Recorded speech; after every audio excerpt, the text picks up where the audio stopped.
Let me ask you a question right off the bat. Have you ever stopped clapping for someone just to see if they'd notice you were even in the room?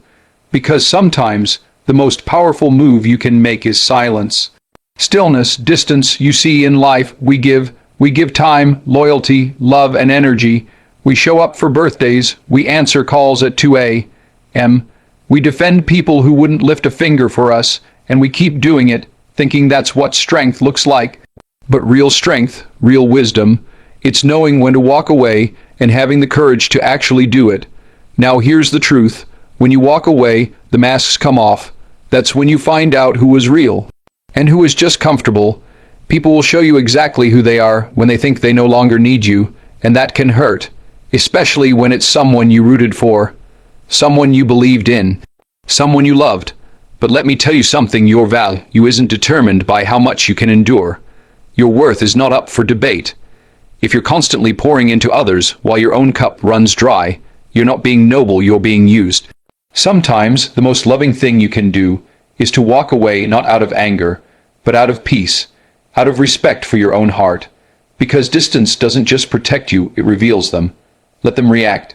Let them be silent. Let them ghost, gossip, or grow bitter.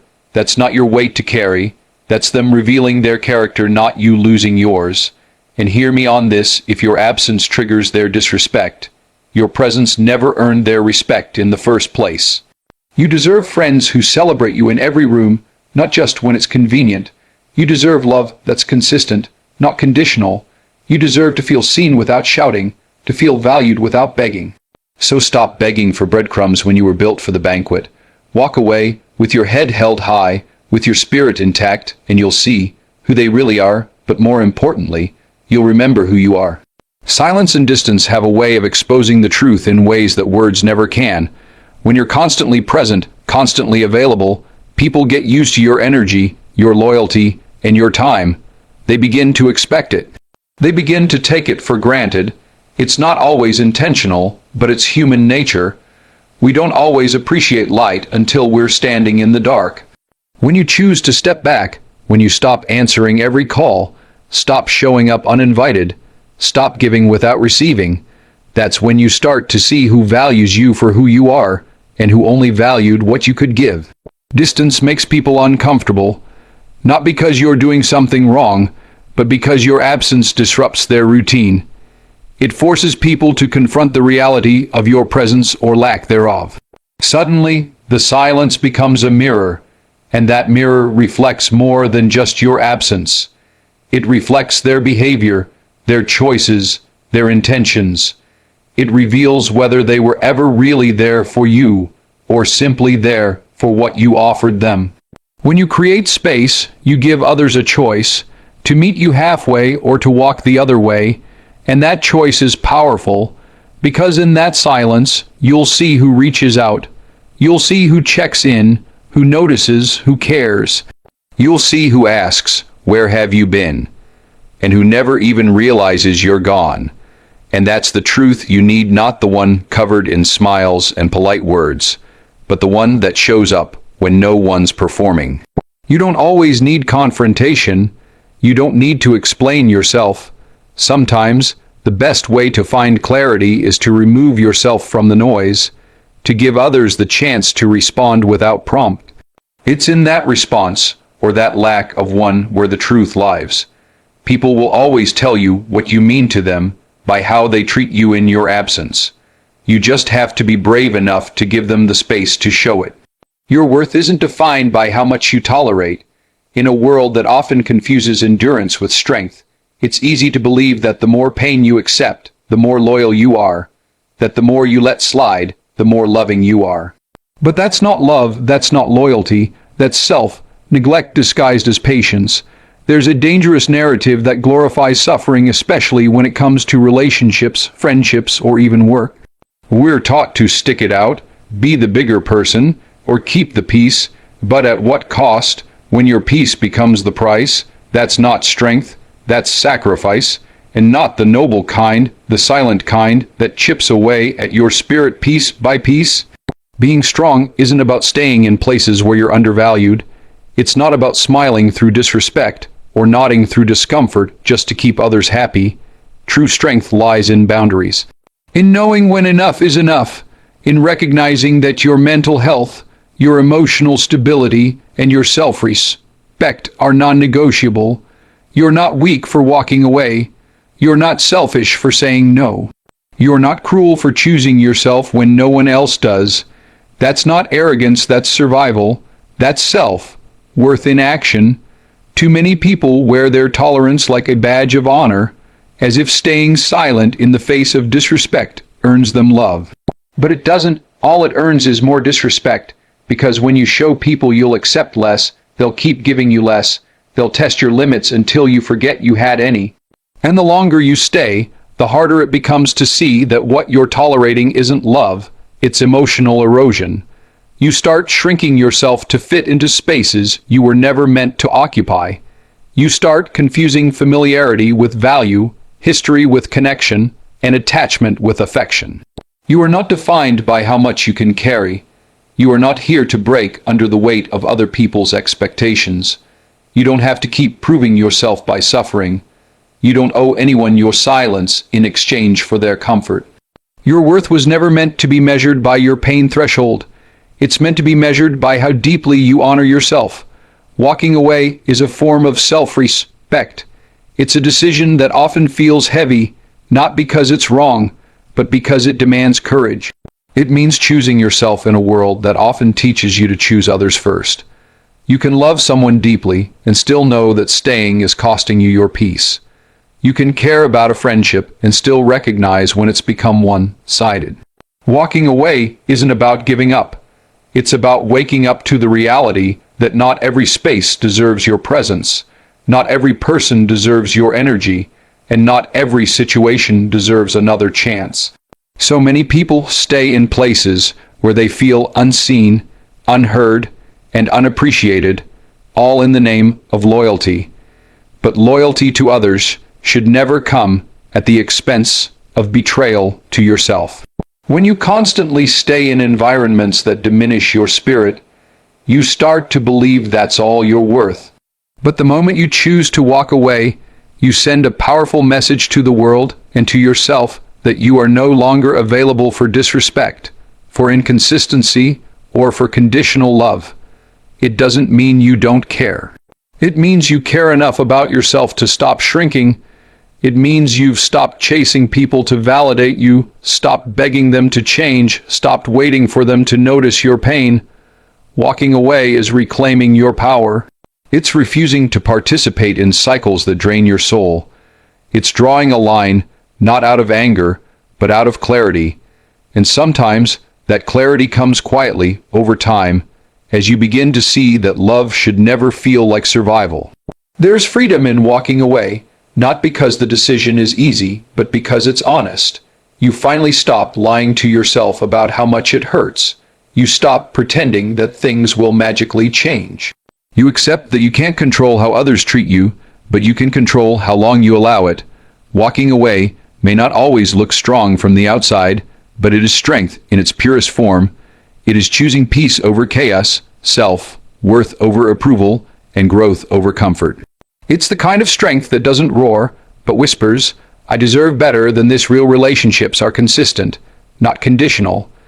You can always tell the difference between someone who's truly invested in you and someone who's only around when it's convenient. Real love, real friendship, real loyalty, they don't come and go based on mood, need, or circumstance. They stay when it's messy. They show up when you're low. They support you even when you're not the strongest version of yourself. Conditional connections, on the other hand, thrive only when the sun is shining. The moment storms come, they vanish. They love you when you're useful. They praise you when you're performing. But the moment you set boundaries or show imperfection, they retreat. The truth is, anyone can be kind when they're benefiting from you. Anyone can show affection when everything's going their way. But real ones, the people who see you at your lowest and still choose to stand beside you, those are rare. And you don't find them by chasing, begging, or proving your worth. You find them when you start honoring your own, when you stop entertaining half-hearted connections and start demanding the full-hearted ones. The ones that don't flinch when you speak your truth, the ones that stay even when the room gets quiet, the ones who don't need you to be perfect to be present. Conditional love often dresses itself in the disguise of support. It looks like compliments, attention, and even temporary affection, but it's always a transaction. There's always a price, and the moment you stop paying with your energy, your silence, or your people, leasing the deal ends. But with consistency, there is no deal, there's no performance. You don't have to earn your place. You don't have to fear being replaced. You're allowed to be real, to have bad days, to make mistakes, and still be met with grace. Consistency is the foundation of emotional safety. It's what allows trust to grow, healing to begin, and connection to deepen. Without it, you're just guessing. You're living on edge, wondering who's going to show up today, the one who says they care, or the one who disappears. You deserve more than that. You deserve relationships that show up, not just speak up. Relationships that move with you, not against you. Ones built on presence, not performance if absence triggers disrespect. Presence was never valued. People will often tell you everything you need to know about how they see you, by how they act when you're no longer easily accessible. When you're always there, always responding, always giving, it's easy for others to grow used to you to assume you'll always stay. But the moment you take a step back, stop overextending, or simply choose silence, you begin to see their true attitude toward you. And if that space leads them to insult you, ignore you, or erase you, then they were never honoring your presence to begin with, they were just benefiting from it. When people only treat you with kindness as long as you're available, that's not respect, that's convenience. Respect doesn't disappear with distance. It doesn't shift when you stop catering to someone's expectations. If your silence makes someone bitter, if your boundaries make them aggressive, or if your absence turns them cold, then their presence was conditional all along. Respect is something that stays intact whether you're in the room or not. It doesn't rely on your effort to sustain it. It stands on its own. Too often, we think we need to keep proving our loyalty to maintain connection. We show up even when we're tired. We stay quiet even when we're hurting. We keep giving chances in hopes that people will eventually realize our value. But your value isn't something that needs to be proven over and over. It's something that should be recognized without a performance. And if someone only respects you when you're serving them, then they never truly respected you. They respected the version of you that served their needs. The real test of a relationship isn't how people treat you when you're giving, but how they treat you when you're not. When you're silent, distant, healing, or unavailable, do they reach out or lash out? Do they check in or check out? Do they respect the space or use it as a reason to walk away?